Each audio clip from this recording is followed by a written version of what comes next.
Let us begin this session by acknowledging that Queen's University is situated on traditional Anishinaabe and Haudenosaunee territory. We are grateful to be able to live, learn, and engage in dialogue on these lands.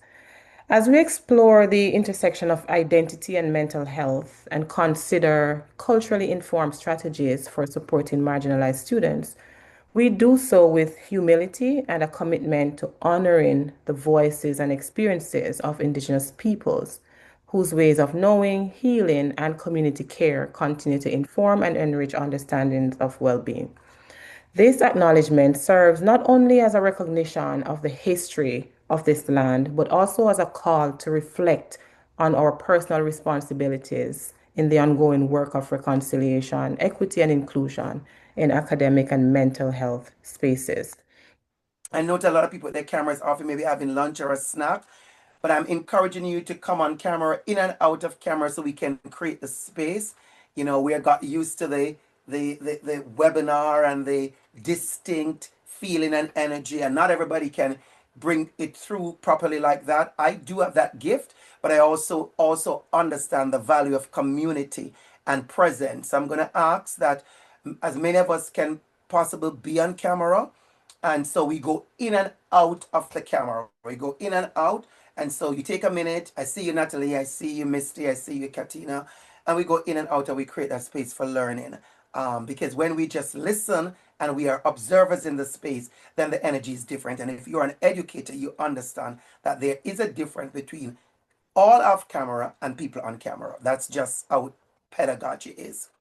So thank you so much for having me a part of this conversation. I'm honored to be a part of it. I've been having this conversation for years, quite a bit. I've had quite a bit of it this month, this month. But I'm not tired of having the conversations because I am reminded just yesterday at a very, very, very special event at OISE where I teach. I'm going to share more about that. I'm reminded that there are still people in our spaces that do not feel any sense of belonging. They struggle. Yesterday at our celebration, we had a celebration of 2S LGBTQIA plus people in OISE, in our department, teaching and learning. And we had people who took the mic to give a toast and end up just crying. And crying because of issues of identity that they're struggling with. Crying because the country they are from, like mine, still criminalize LGBTQ issues and homosexuality and that kind of stuff. Crying because people have ignored who they are, misgender, refuse to use pronouns, honorifics.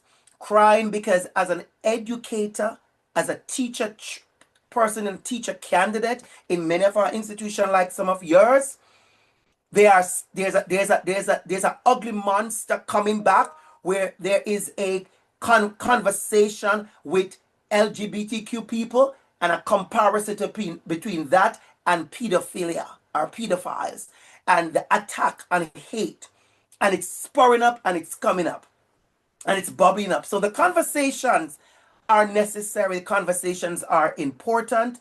And whether you identify like myself or self-identify or you are part of the community to support, I know many people who are absolutely amazing support.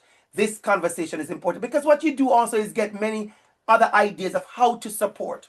And so I choose for my topic, I really choose flourishing in all our identities. And I go into the idea of flourishing in all our identities, and I want to start with this. So that don't look very flourishing to you, right? But I want to begin with this.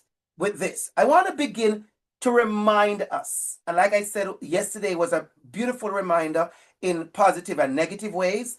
But I want to remind you that pride and the celebration that what we're in, so to speak, the time, it began because of resistance. And sometimes we have to resist in the middle of, because sometimes we forget why we do what we do. Oftentimes, and I see some amazing faces. Good to see you, Kel. Good to see you. Enough love, enough love, enough love. I see you, Kel Martin. Enough love and respect and just enough love. And I see other people, and I would definitely shout you out in time. This was when Black Lives Matter disrupted pride. And so many people didn't understand why. Because we're having a great time.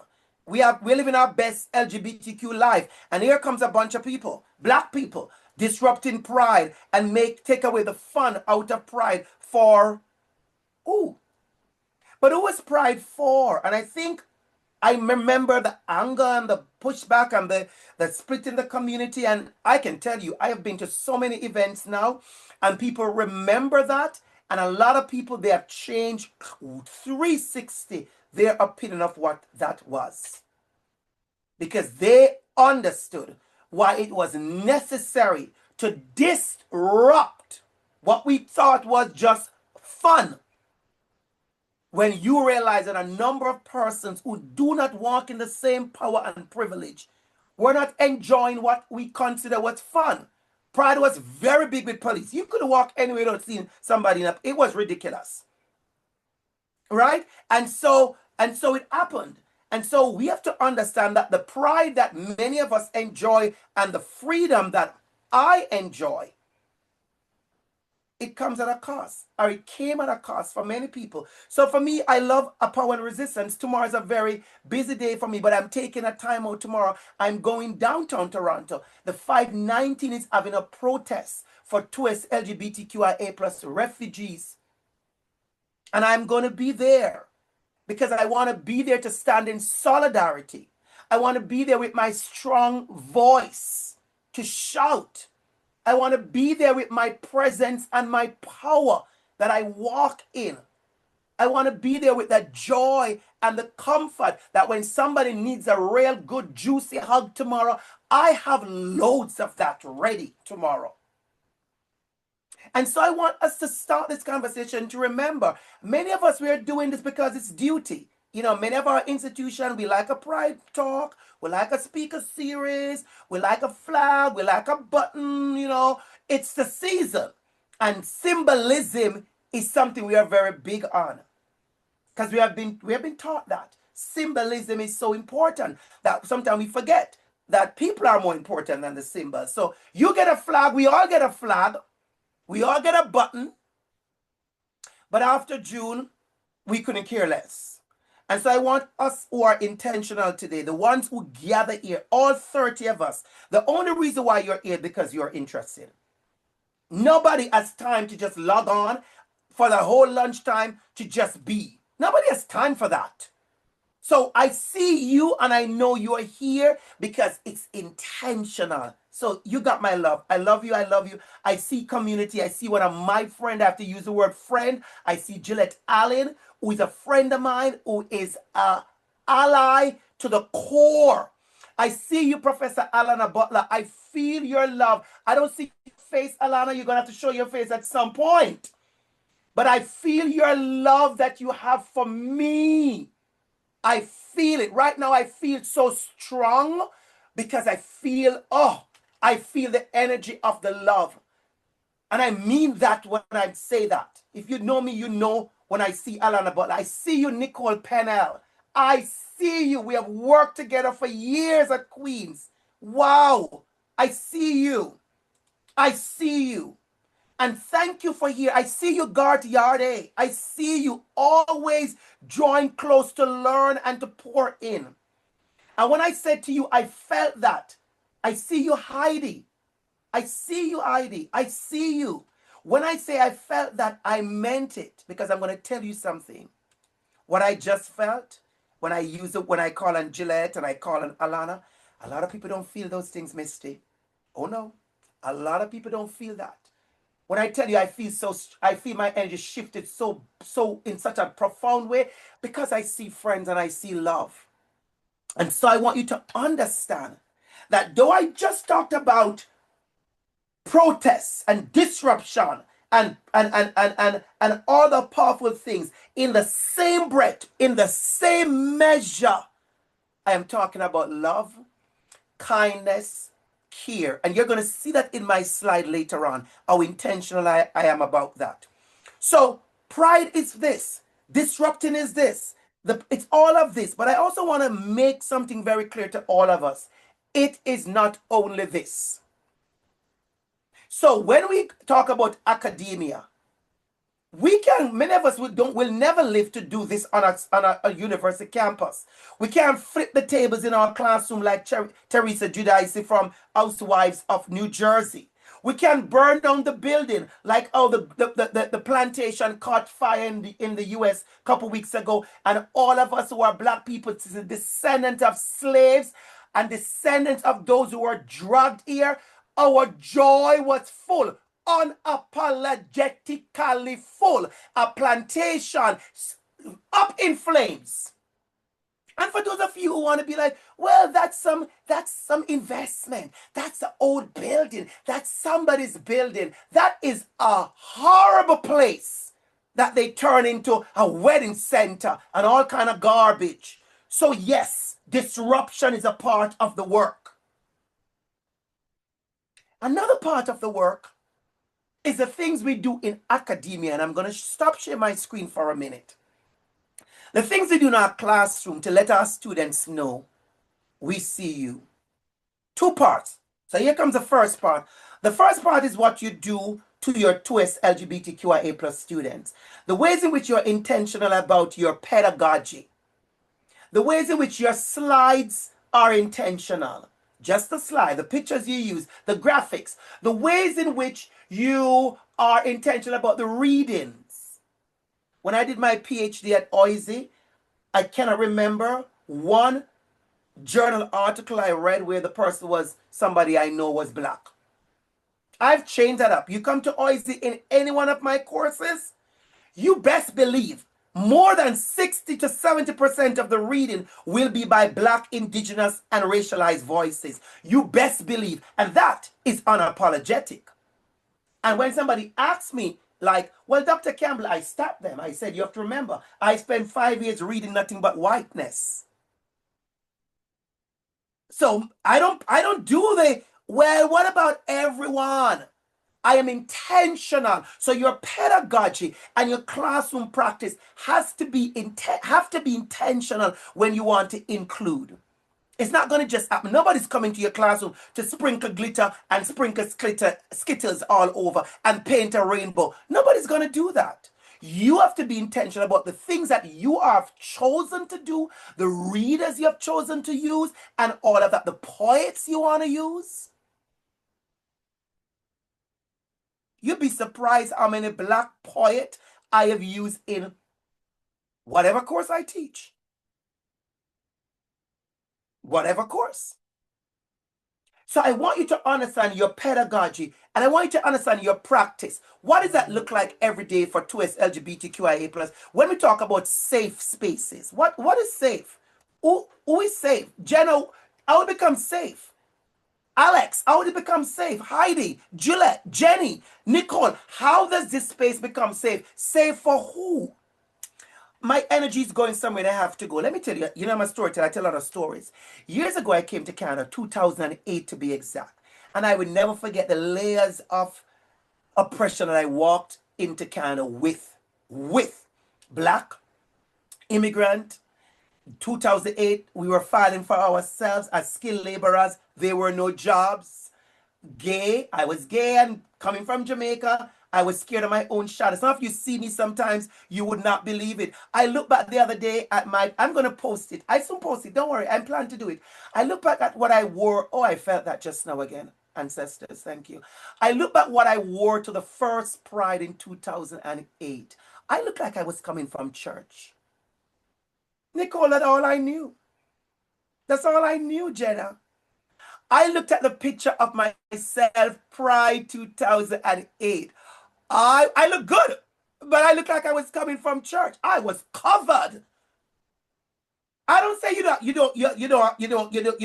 being fully covered is a problem, but I'm telling you, that's all I knew. That's all I knew. Well, not now. If you see me at Pride, it's a situation. And my shorts is shorter every single year. This year, I don't know. I think it's at the level. What am I saying? And why am I saying that, Heidi? Why am I saying that, Tracy? Mike, Tony, good to see you. Jill, Margaret, Eddie. Why am I saying that? I'm saying that Because I want you to realize the intentionality of the journey, coming from a place where I was scared of my own shadow to now. And many of our students in our classrooms are like that. At OISE in 2025, I still have students who say, Dr. Campbell, can I speak to you? And they come into my office and I close the door and the tears run down. They're scared of saying something about their home. I had one young lady who said to me, Sir, I just want you to know I am out at school, but I'm not out at home. This was 2024. I'm not talking about 1963, 2024 at OISE in my class. Dr. Campbell, thank you for all that you do. I am out at school, but I'm not out at home. So I want you to realize in your classrooms are these students. So when you have your light, just shine it. Just shine the glow. When you see them and they look different and you're not so sure what's going on with the gender, just smile, get to know them, ask them. Because for me, what I do, Jen, I go, oh, I said, welcome to my club. I said, wow. I said, I love all that is going on. Immediately I break them down and they burst out laughing. And I said, you have to help me. Let me know what's going on here. And they said, Dr. Campbell, my pronouns are they and she. And I said, yes, you better live your best life in my class. That's it. It's not deeper than that. Because we want to make it deep unnecessarily. And what we do, we have centered people, embarrassed them. They have to introduce themselves constantly. No. Whatever you're giving, whatever you're serving, welcome to my classroom. Welcome. That's my style. Now, the next part of it, Ken, remember I said two parts. The next part of it is now that we have worked hard at being intentional about welcoming our twist LGBTQIA plus students, and we're learning about them, and we're making the mistake, and we're apologizing, and we're still learning more, and we're correcting ourselves, and we're moving on. Then we go to the next part, where we talk to the other students about their role and their responsibility in showing love, that's the word I use, care, and respect to everyone in the room. And that is how we also encourage them to grow in cultural competence, or what we know as critical cultural consciousness. Those are the university big words, right? What it's simply saying is, just like how you have been intentional about welcoming those students, you want the other students who don't identify as towards LGBTQIA+, to have the knowledge, to have the respect, to have the awareness, to have the growth, to have the opportunity to really consider themselves to be global citizens because they are inclusive and they are smart about respecting other people. So that's it. Two parts, the ways you work with the LGBTQIA+ student, and the ways in which you work with everybody else to show that love, kindness. And let me just say this, intersectionality, it goes in other directions. So if we weren't talking about 2S LGBTQIA+, we're talking about disability. It's the same way you treat that person in the wheelchair a certain way, and you treat your students to treat that person in the wheelchair a certain way. And let me just say this again before I go to my slide. There's a big confusion going on out there, Tiana. People are asking, is it Jedi? Is it EDI? Is it IDIE? Is it EDIA? I don't care what it is. You know what it is, Tiana? It's love, respect, kindness, and empathy. They tried to get me in tricks the other day, Tiana. They want me to go on panel. They said to me, Dr. Campbell, we really want you on a panel to discuss if EDI is dead. I said, you don't want me on the panel. They said, yes. I said, no, you don't want me. Because if you put me on a panel like that, as I open my mouth, I am going into legal mode, and I'm going to say, imaginary, Your Honor, we are here to discuss the attempted murder of EDI, and amongst us in the room may be one of the potential murderers. See, they're not ready for that kind of talk. So I said, don't invite me. Because when you say EDI is dead, I'm going to ask you, who is the murderer? Who is trying to destroy that level of community and consciousness that we have worked hard at Queens and other places to make sure people feel belonging and welcome? Who is doing this foolishness? So when they heard what I was going to talk about, they quickly withdraw the invite because they would not be ready for me. So as we do this, I want you to remember that. So let's move on. So we talk about pride is political. I love this quote. It came from the Associate Dean, School of Design at George Broad. I saw it on last year and I loved it. You know, they remind us pride is political. It stretches far beyond rainbow capitalism, an afternoon parade and performative acts of demonstration of equity, equality. It's an opportunity to hold space and celebrate all those past and present who fought in the streets, courthouses, bathhouses, and classrooms alike to help defend the right to be proud all year long.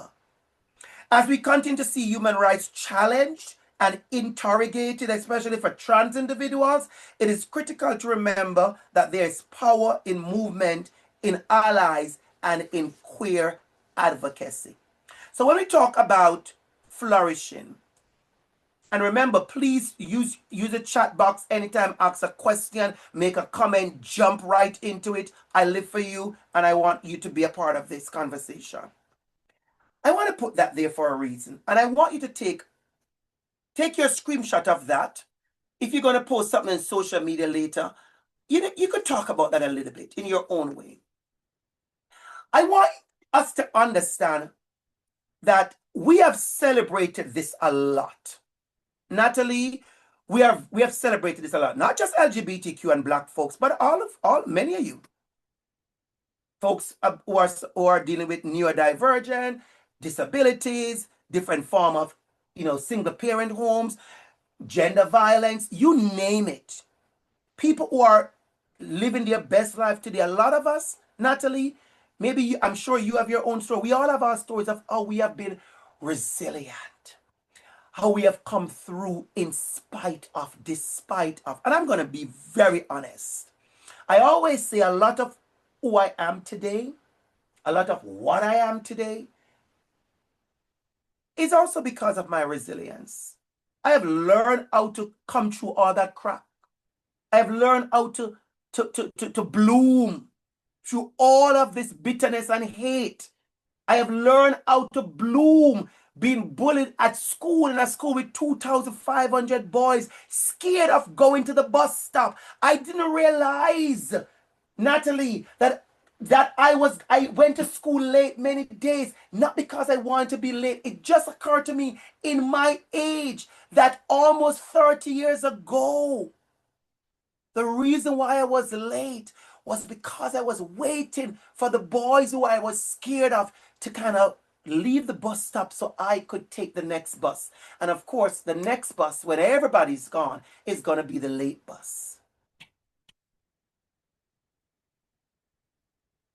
That came to me about 2 years ago, Natalie, and it hit me hard because I never thought about that in all my life, that those late were me seeking protection from the bullies, me struggling, me coming through the cracks to still be top student in school, me going to a college where my low socioeconomic status mixed with my effeminacy was just a mess at Teachers College. And yet still I left Micah Teachers College 1995 as the most outstanding graduate. Did I see an applause on the screen for that? Let me see if there's an applause. Thank you, Heidi. Thank you. I revel in it. The most outstanding graduate.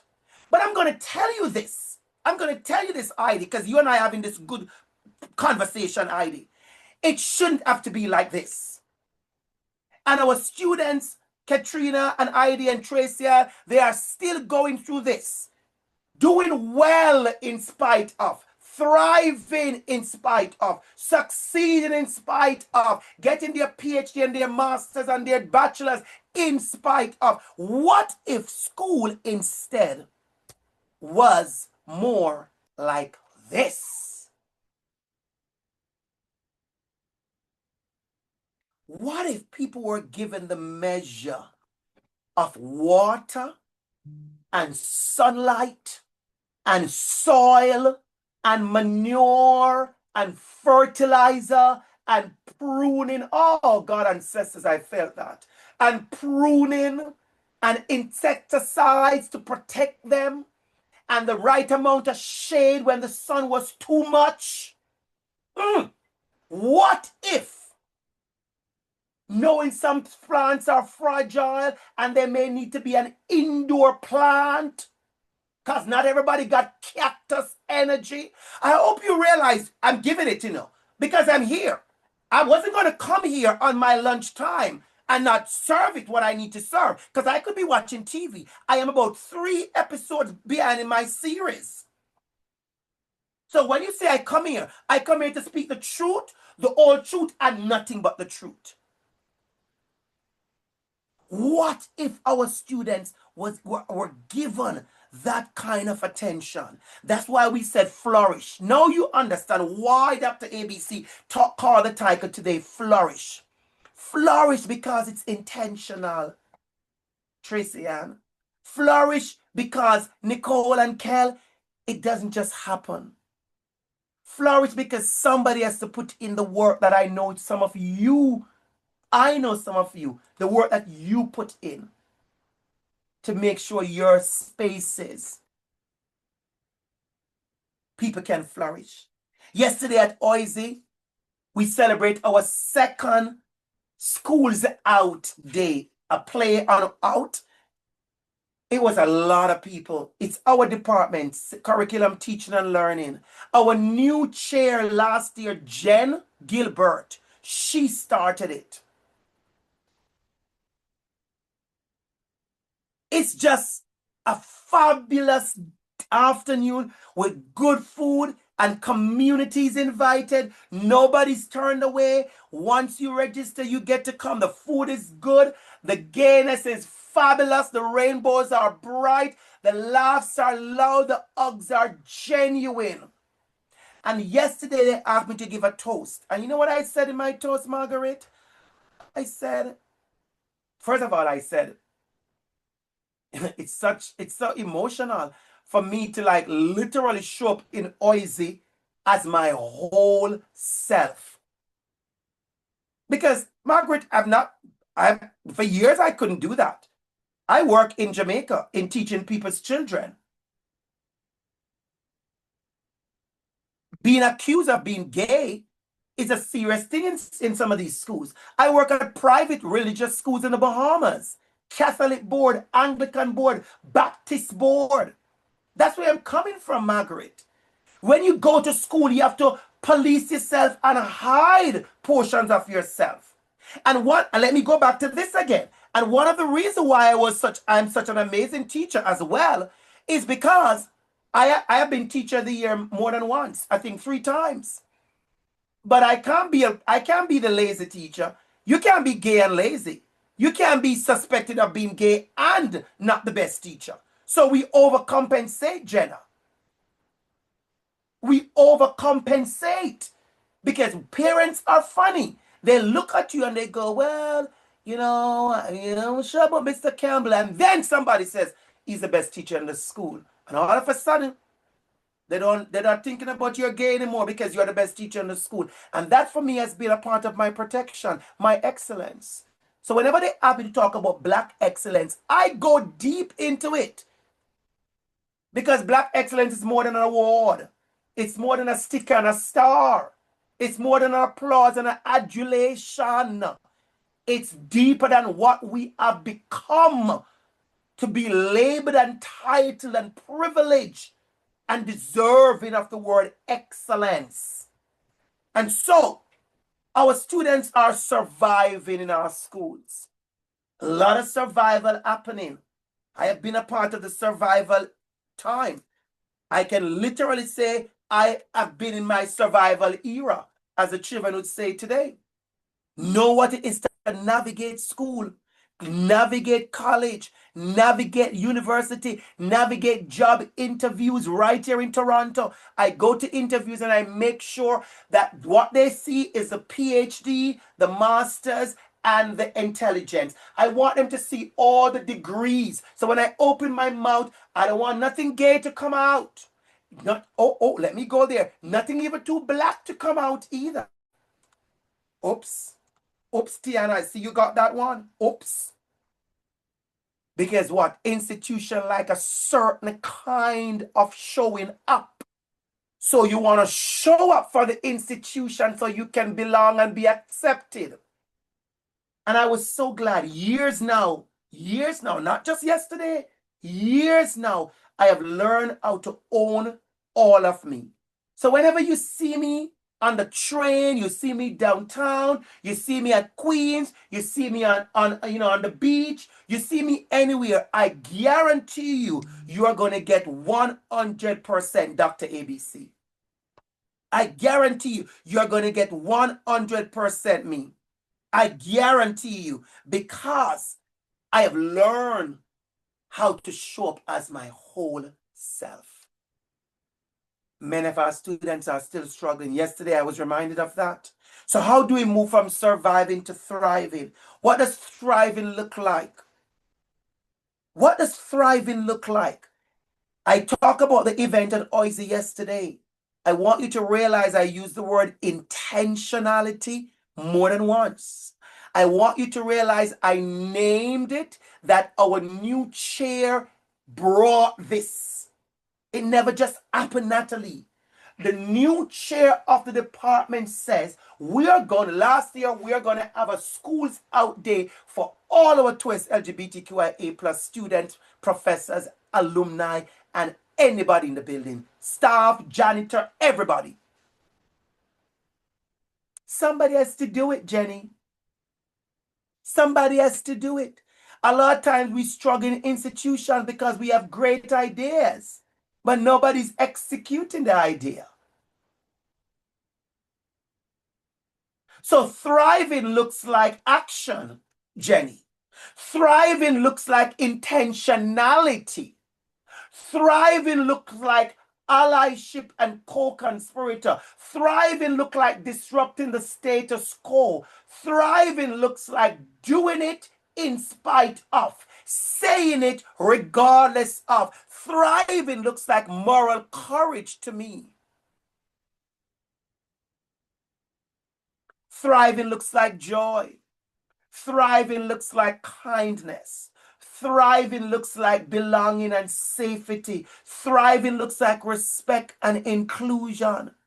Thriving looks like allowing twist LGBTQI plus students to just be unbothered. We don't have to always schooling you and teaching you and telling you. Go Google it yourself sometimes. Go ask ChatGPT or whoever they want to call themselves. Thriving looks like intentionality. So for the next couple of minutes, I want to bring you to something. You're going to love this. I think you're going to love this. So we do this. We do the work. One of the biggest things we do the work is by breaking the silence.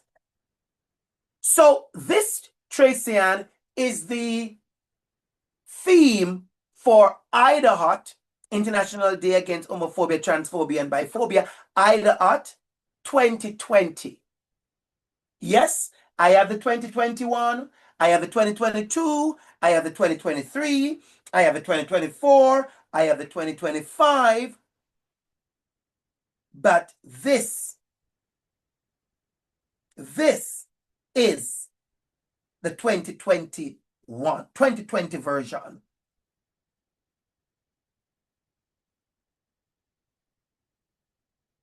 Because this impacted me in so many ways. And this was a slogan they used, Tiana. They said, we examine the many ways we can and must tell our stories, claim space, establish our voices, and ensure we are heard. We break the silence and tell our truths and our stories. I'm going to tell you something. Do you know the number of students in our universities that are suffering in silence, that are still in silence because of shame, because of family expectation, because of religious expectations and religious oppression and religious burdens? Been there, done that, so I can speak. Been there, done that, so I can speak. I sat in church for years. I have sat on the second bench of the choir stand hearing my bishop used the word, a derogatory Jamaican word. We say Batman. Use that derogatory word from the pulpit, and I sit there in the second row, scared, scared, knowing that people are thinking maybe it's me he's talking. So I am not only scared, I am embarrassed. I am ashamed of myself. I am go home down. I go to church and I leave sad because I am back in church another Sunday and Jesus has not changed me yet. Because remember now, we were told back in church that whatever I'm feeling, it's demon possessed. Oh, you're talking to someone who have been there, you know. I have stories to tell you, Jenny. You don't have the time. I have the stories, Jenny. You don't have the time.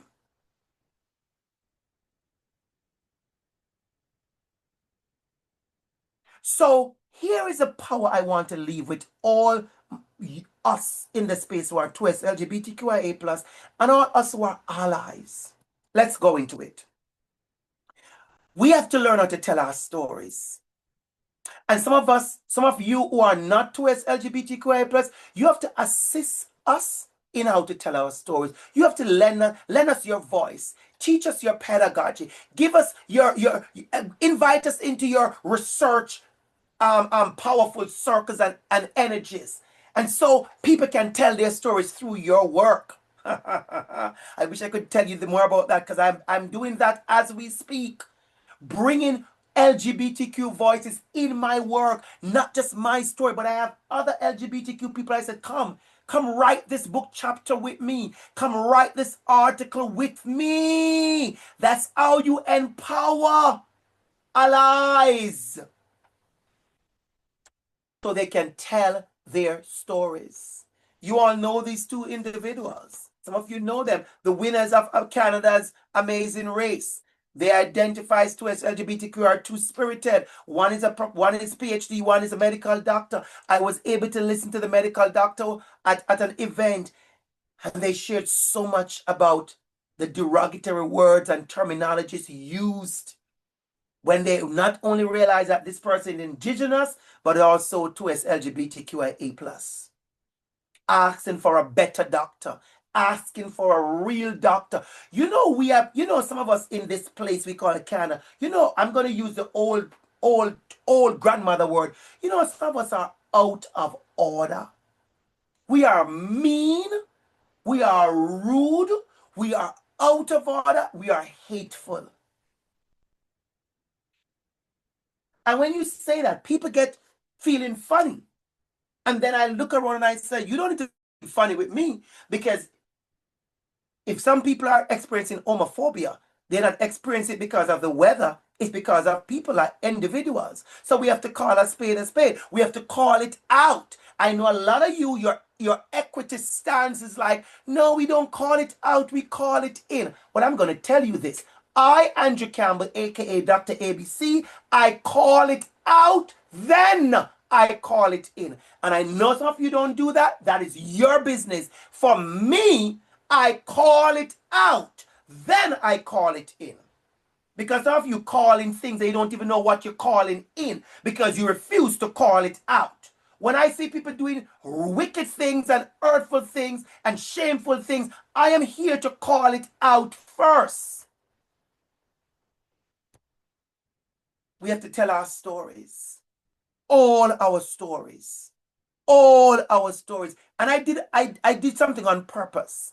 When I use this slide with students, I say to them, you know why I put all these famous people? I said, because I want you to realize some of us do walk in power and authority. We do walk in privilege.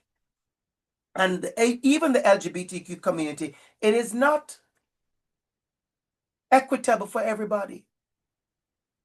There is whiteness and white privilege in our 2S LGBTQIA+ community. There is ableism, there is ageism. Oh, there is bad ageism. There is sizeism. There is shadeism. We have our own mess to deal with. And so when I use this slide, I said, I want us to think of how we use our power to tell our stories. How do we do that with love and care and compassion? The next one is we claim space. So now we tell our stories. We claim space. Today we're claiming space. There's an entire speaker series, and there's one today dedicated to its LGBTQIA plus conversation. That is how we claiming space. Yesterday, the event I told you, we used the Oisy Lounge, one of the most fabulous space. We weren't outside in the back of a car park somewhere. We were in the most fabulous spot in Oisy, the lounge, the Nexus Lounge, claiming space, making it gay and fabulous like you wouldn't believe it. How are we claiming space? And how are we establishing our voice? Now that we're telling our stories, we're claiming the spaces. We have to establish our voice. Because not every time you open your mouth to tell your story, it means your voice is established. We have seen how many persons have tried to shut down somebody's voice, especially those of us who are towards LGBTQIA+. So the idea that we tell our stories, we have to also establish our voices and let you know we are here. We are not just passing through. You're going to see us. You're going to hear us. We are going to show up. Even when we don't speak, you see us in our presence and our fabulousness and our power and our pushback in ways that tell that we are establishing our voice. We are establishing our voice. We ensure we are heard.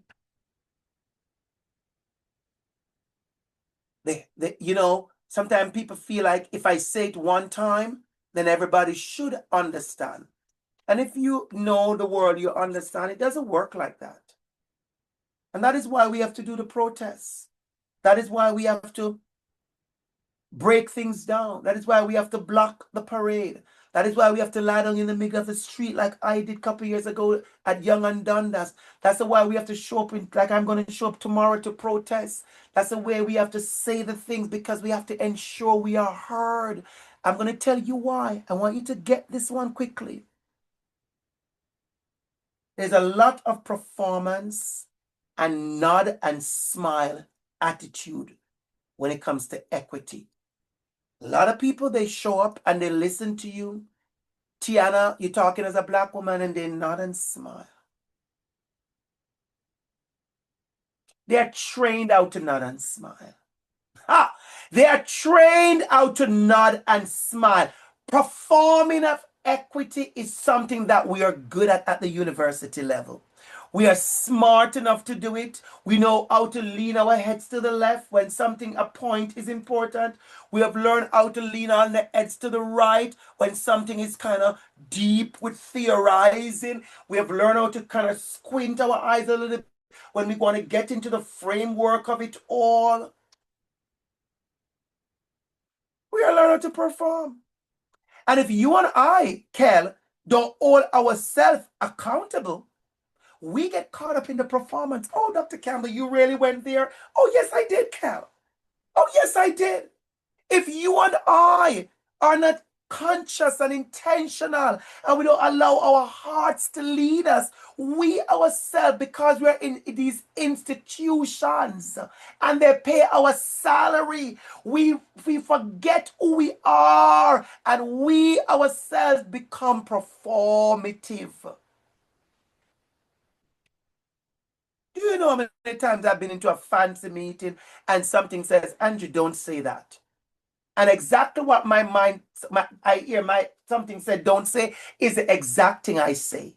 Because I know that I am policing my body for years. My body automatically just triggers And then something says, don't say that, don't say that. Oh my God, the dean is here. Don't say that. Don't say that. The chair is going to speak. Oh, these important people are here. Don't say that. And immediately I say it because I know what my body is doing. My body is reminding me to conform, to be quiet, to not use my voice, to not be heard, to only claim a little bit of space because I'm black gay immigrant. How dare you take up so much space? How dare you, a black immigrant man, how dare you take up so much space?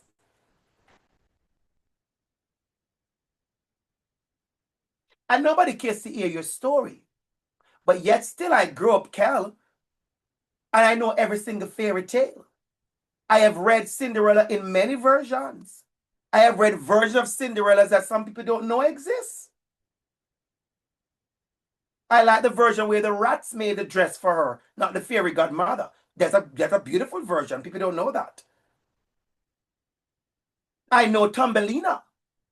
I know Goldilocks. I know the Princess and the Pea. I know all of these people. I know all their stories. I know about Jack and his beanstalk. But how many persons know about Andrew Campbell or Kel or Nicole or Natalie? So we have to make sure we are heard.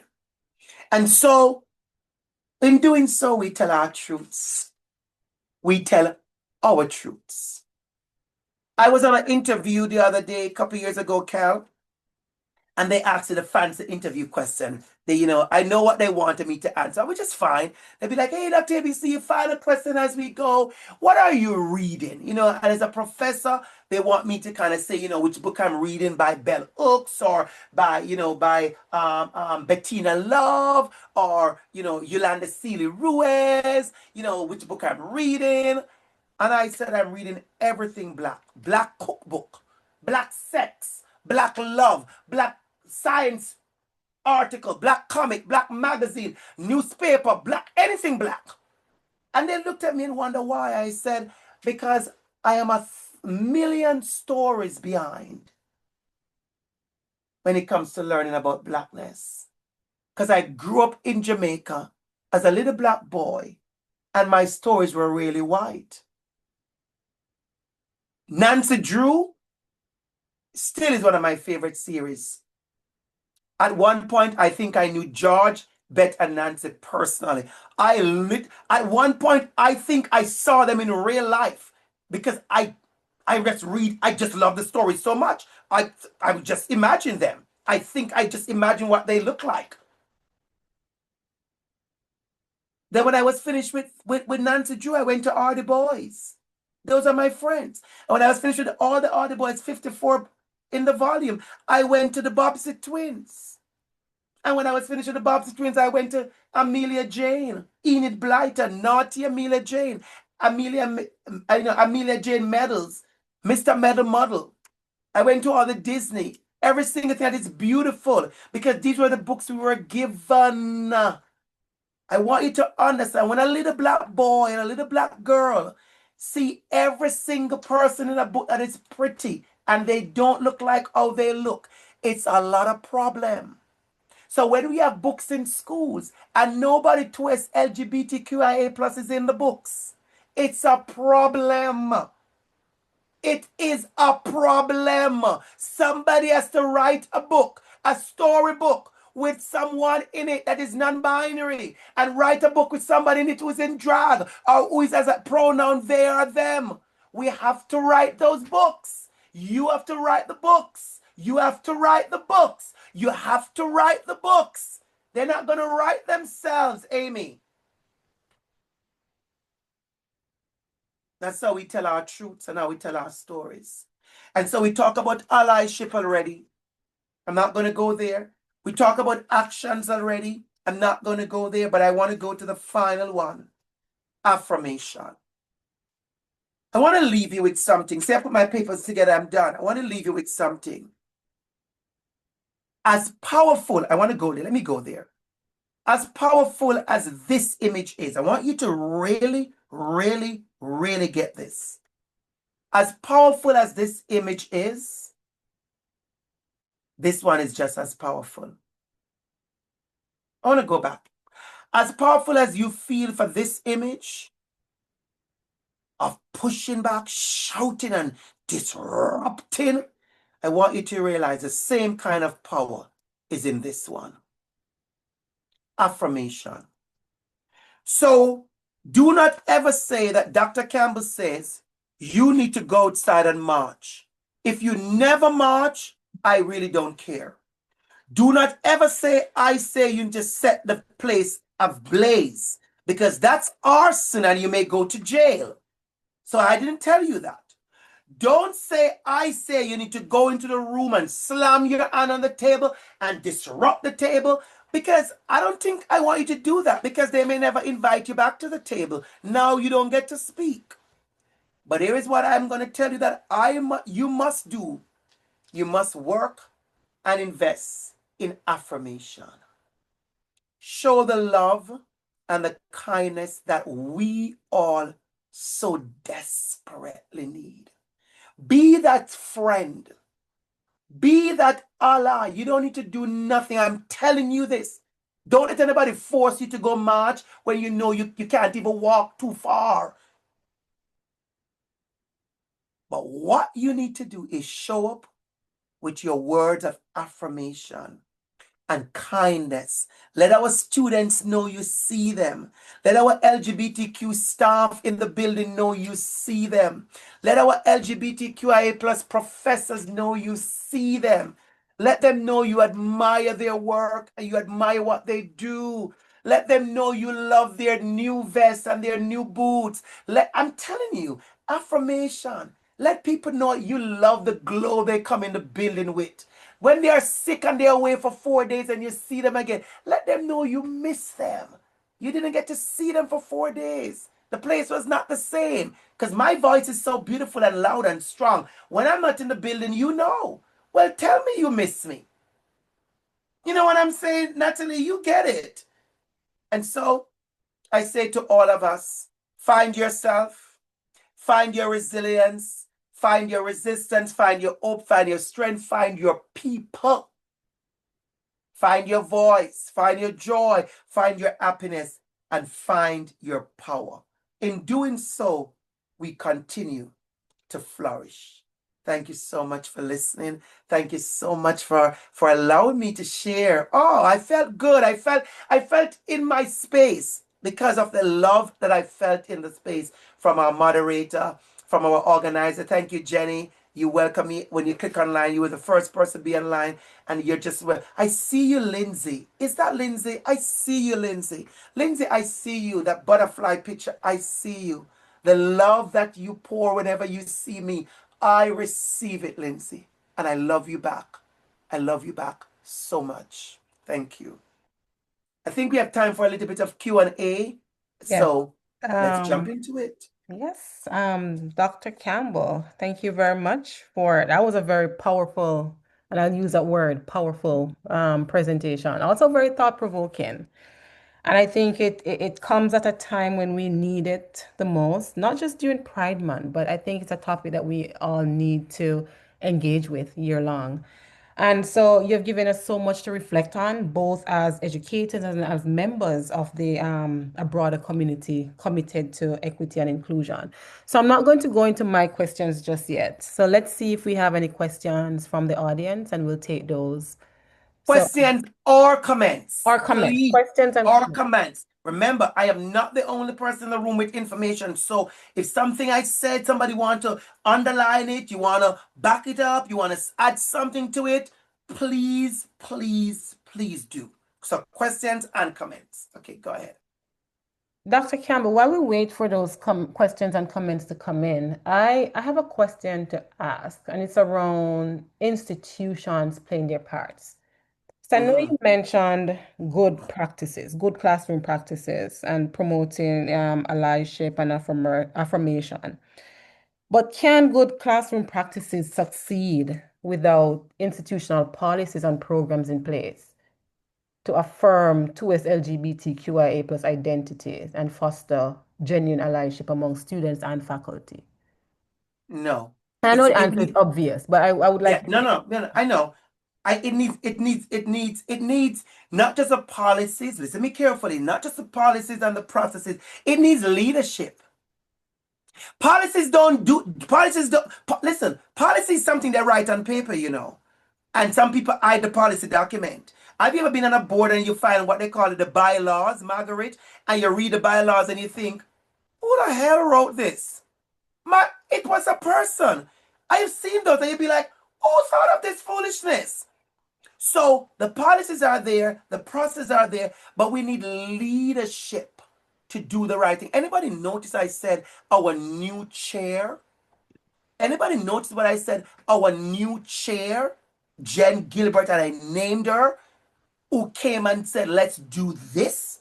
And then she started an LGBTQ reading club in the entire teacher education program, which was absolutely impactful. So we need the policies, we need the processes, we need the stuff, but we also need the leaders, the actual people who are the brave people, who have the moral courage, who have the power to do the change, who have the power to do so. Let me say this again, Tracy. You talk about institutions. There are things I do today, Tracy, that I could not do 5 years ago. There are things I do at OISD that I couldn't even dream of doing 10 years ago because I had no access and I had no power. At OISD, when I was a sessional, you are hired to teach from September to maybe December the 15th. The last day you put in your grades, that's it, you're done. You are done. You are done. The money they pay you is done as well. And so you don't get to be in all these planning meetings and all these meetings. The day I got this job, July the 1st, 2022, as a tenure track full-time, whatever professor, I was on all kinds of committees because you have to do service. And all of a sudden, the things that I've been saying for the last 5 years, somebody's listening. Somebody's actually taking a minutes. I become the chair of committees, Tracy Ann. I'm going into it. I become the chair of committees, Tracy Ann. And I literally could say, a great idea that I want. Oh, I feel this. Watch me carefully. I'm going to go there, Tracy Ann. I become the director, for the Center for Black Studies at OISD. That's a whole bunch of power that I could use the right way. You got it. I did well with my publication, and a publisher approached me. Oh, get ready for this one, and says, we'd love for you, Dr. ABC, to do a book, blah blah blah. And I said, I have a book I want to do. It's about Caribbean tourists, LGBTQIA+. I put the work in. I got the people together, and a book is coming out before the end of this year about sexual minorities. We could have used the word towards LGBTQIA+ on the cover. That is okay. We're taking it step by step. This is the Caribbean. Sexual minorities. I am the lead editor. Every chapter is about towards LGBTQIA+, towards LGBTQIA+. Every chapter is written by someone who is identified or an ally. That is what you talk about institutional power. Another publisher reached out to me, and another book is on its way, doing the same kind of energy. So when I say policies and I say things, I say, who are the people around the table with the policies? What are you doing with it? What are you doing with it? When I have a budget of $10,000 to spend, what am I spending it on? What I could keep a speaker series, but I could also keep a LGBTQIA+ speaker series. See what I just did?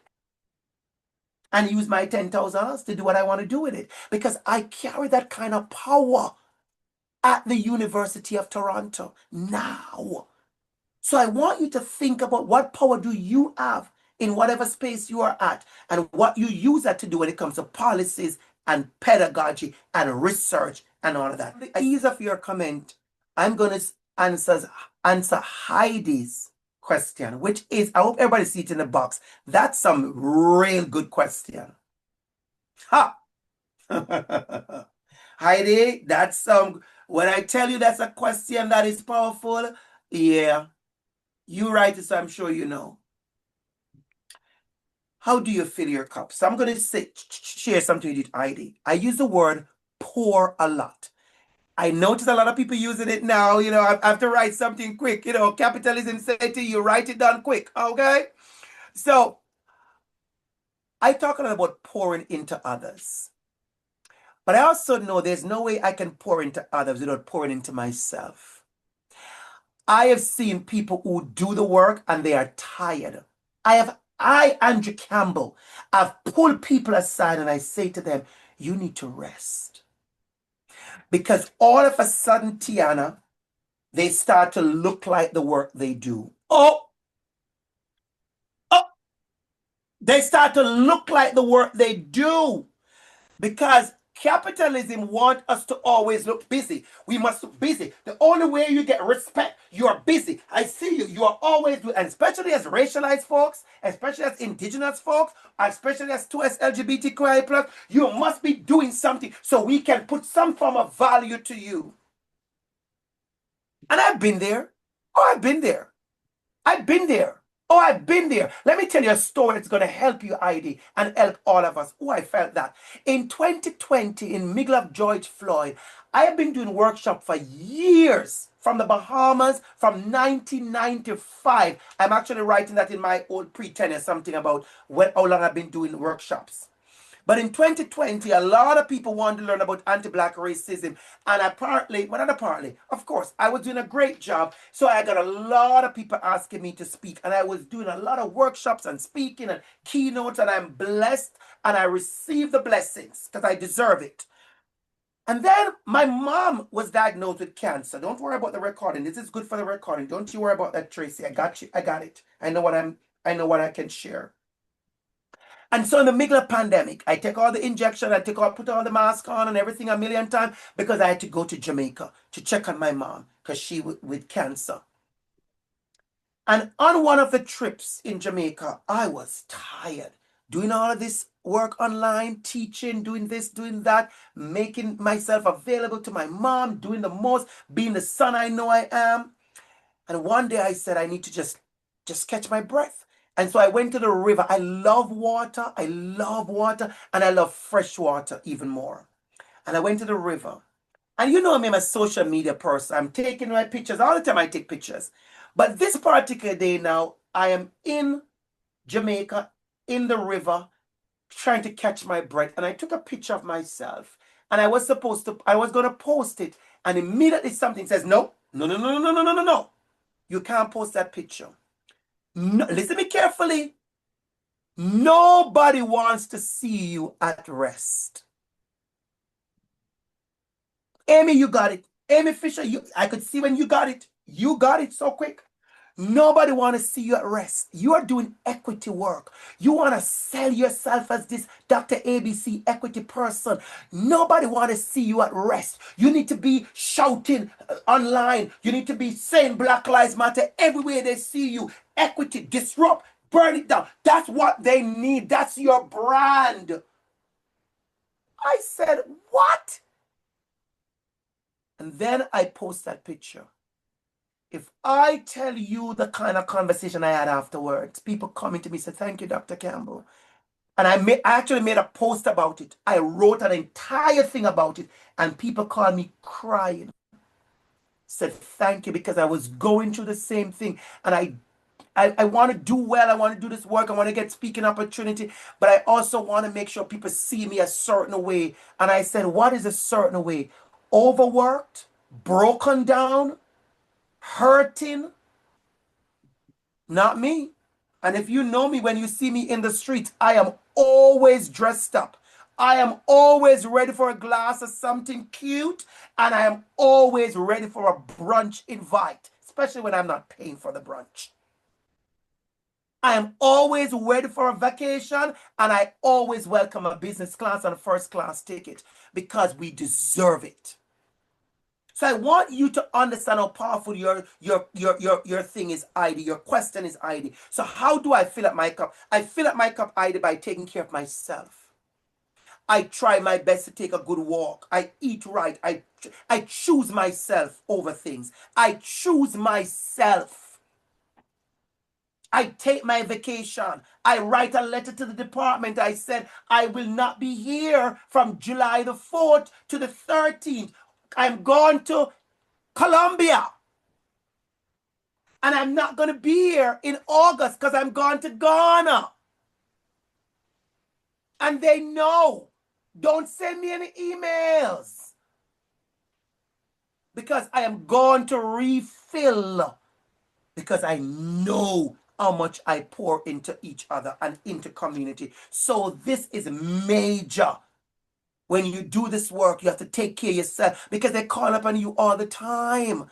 Take care of yourself, man. And when you take care of yourself, I'm going to tell you what happens. You're going to be here long enough to do the work. I have young people who said to me, how do you do it, Dr. Campbell? I want to be like you. Imagine somebody tell me I want to be like me. That's a big thing. And I say to them, you have to take care of yourself. Sometimes you have to be quiet. Nobody calls my house after 11 p.m. They can tell you, nobody. You can't get me after 11. I'm luxuriating. I'm upstairs in my bedroom watching TV, either a cup of tea or a glass of something really cute.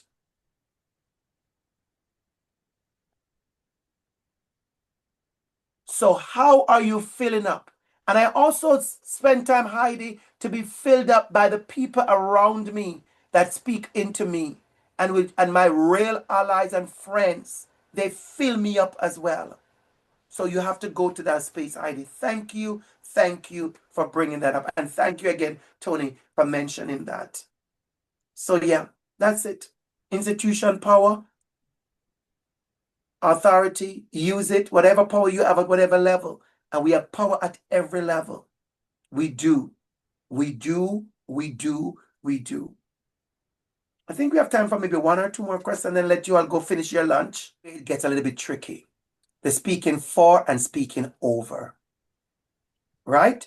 So let me give you my example of what we have to be mindful of. So we have to be mindful of the power we carry at that particular time so we don't speak for and speak over. And it's a level of self-discipline not to speak for. We have to learn. And in doing so, it has to come out of disrupting what is the norm. Let me give an example. Publications, whether we like it, yes or no. Publications are what give us our value at these institutions. And if you're a first author, some people are rigid on it. Second author, third author, whatever. A lot of these things are important. How are we using that example? How are we saying to someone, come and write a book chapter with me, knowing this new pre-tenure scholar needs a publication? How are we doing that? How are we saying to someone, and I don't want to say much on this one because I don't want to, elevate myself. How are we saying to someone, come and write with me and your name will go first because you need this ASAP than I need it? How are we disrupting capitalism and the status quo of what academia says to us? And I'm going to be very frank with you, Kate, very honest. It is not easy because nobody in academia is saying this message. They're teaching you how to be, how you can win by yourself, how you can be the star, how you can always be. How do you say to somebody, come be a co-collaborator with me? How do you say to someone who lacks experience in teaching, come be a guest speaker in my class? I am giving you things, Kate, that I have done with my own power and privilege. You want to be a professor? You want to graduate the next year from now? You want to get an interview? Come and be a keynote speaker in my class. And I'm not just want you to be a regular keynote speaker. I am making a whole flyer for the event. I have done that, Kate. And I said, make sure you put it as a single line item on your and your resume. It's an event. It's not just a regular speaking. How are we doing those things? How are we making those spaces? The book that I got from this publisher, I could write a whole different topic, but I choose to write about Caribbean Black 2S LGBTQIA+. Now there's a whole bunch of Caribbean folks, whether they live in America, Canada, or Jamaica, or Guyana, or Grenada, or Trinidad, that is going to be in that book. And they not just tell their stories, Kate, but they also have a next publication. So now you are not speaking over them or for them, but you are being intentional about giving them the space. And I think that is what many of us don't know as allies and co-conspirators. We don't know how to give up the space so other persons can bloom and flourish. But remember, this is not what we do at the university. University don't teach that. We don't encourage that. We encourage competition because only one person can get the shirt grant, and only one person can get this, and only one person will be selected, and only one person will be promoted.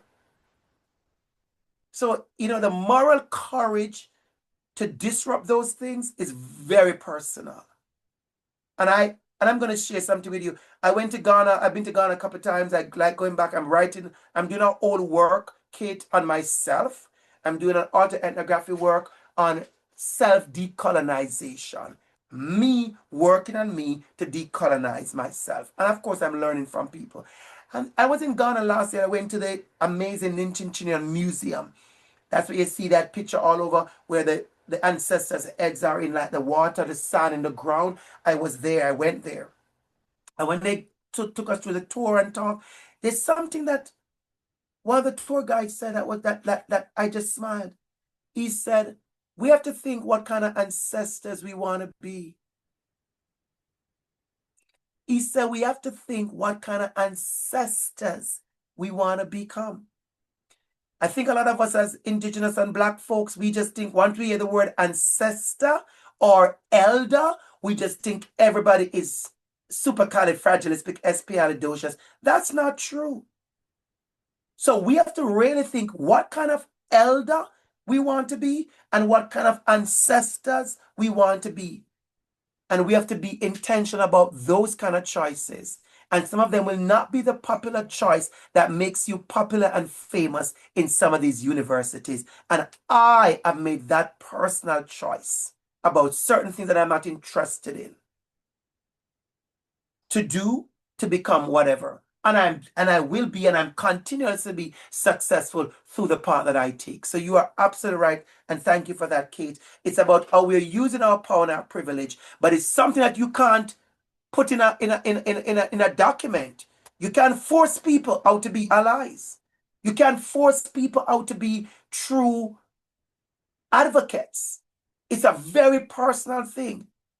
And so I think that's where people are struggling, because a policy can make you an ally. You and your heart and your action makes you that genuine ally. So yeah, I hope I answered that or some of that as best as I can. Thank you, Kate. Thanks for your question.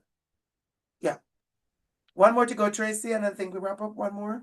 Yes, I'm looking to see if we have any other question. No, no. Question, comment for one more. I have one for you. Okay, good. Let's It's take that around, last one. let's just say, and it's around intersectionality. And I know you Okay. mentioned it, Mm-hmm.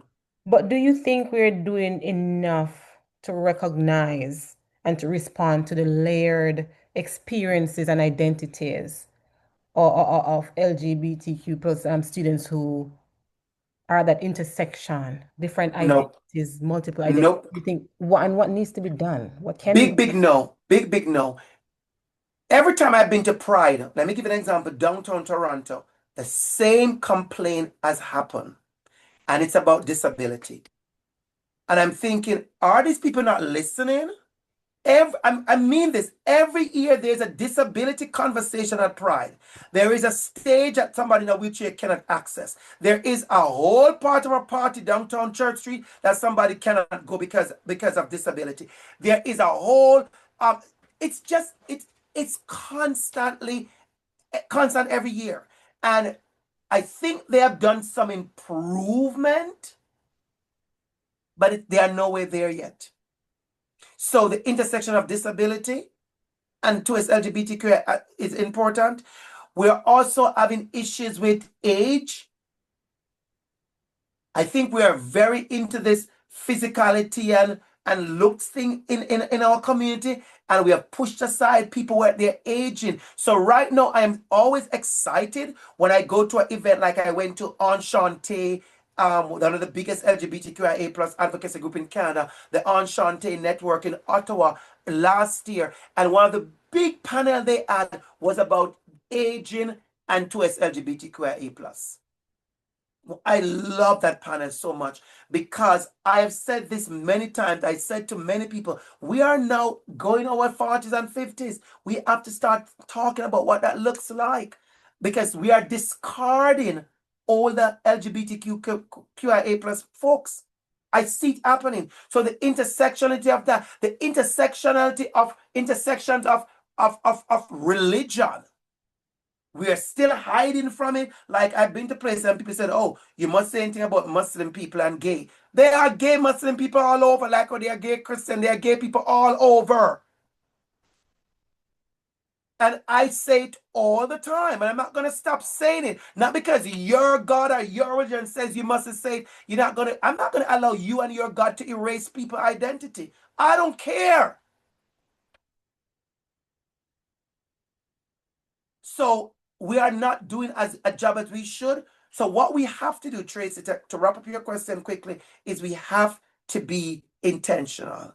We have to do it. If you're planning an event and it's a towards LGBTQIA plus event, let's use that as an example, you are also thinking older folks are going to be here. People with disabilities are going to be here.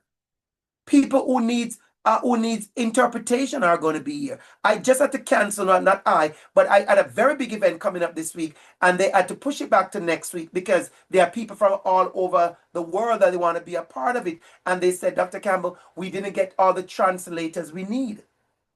They also said I need to have a headset on because of the translators, I need a headset to be on.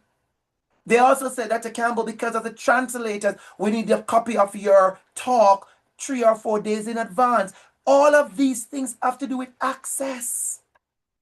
Can you imagine I'm talking like this on and off, and the people can't hear me because they have no access to this? I'm not speaking the French or whatever they speak. Plus, they can't hear me because of the mic, and they can't hear me because of all kind of stuff.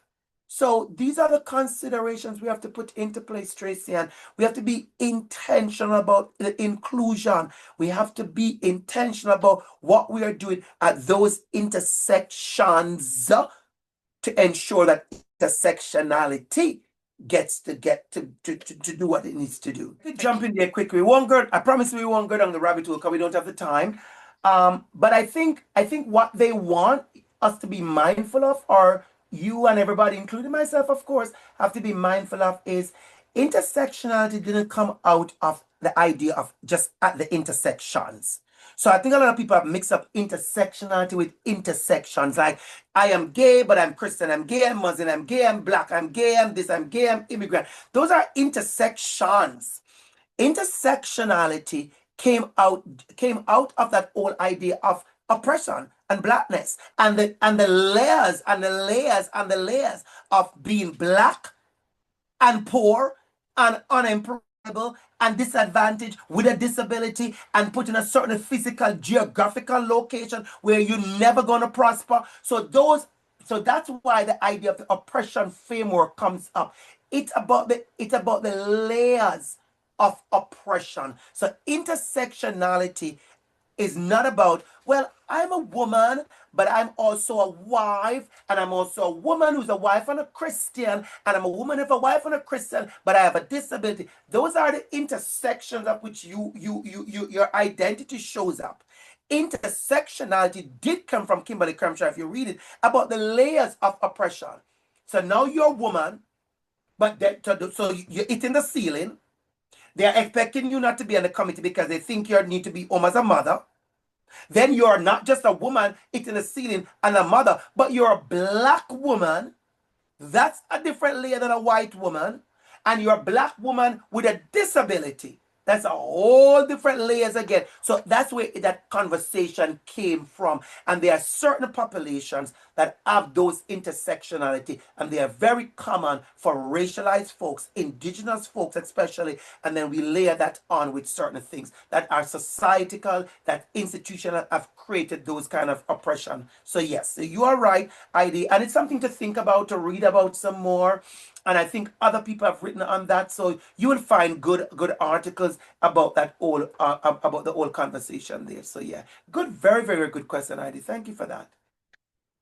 I see you throw a kiss to me and I receive it and I send it right back to you. I'm good for that. Love you, love you, love you. Thank you for having me. Thank Thank you for you. having me. It's Thank you, been a Dr. pleasure. Campbell. Thank you for pouring into us. And I'm sure we all appreciate, this conversation and being able to be here in this conversation Yes, and time with you. Thank you again so yes. much, Dr. Campbell. Thanks everyone for coming. Thank you very much. Enough love, enough love, enough love.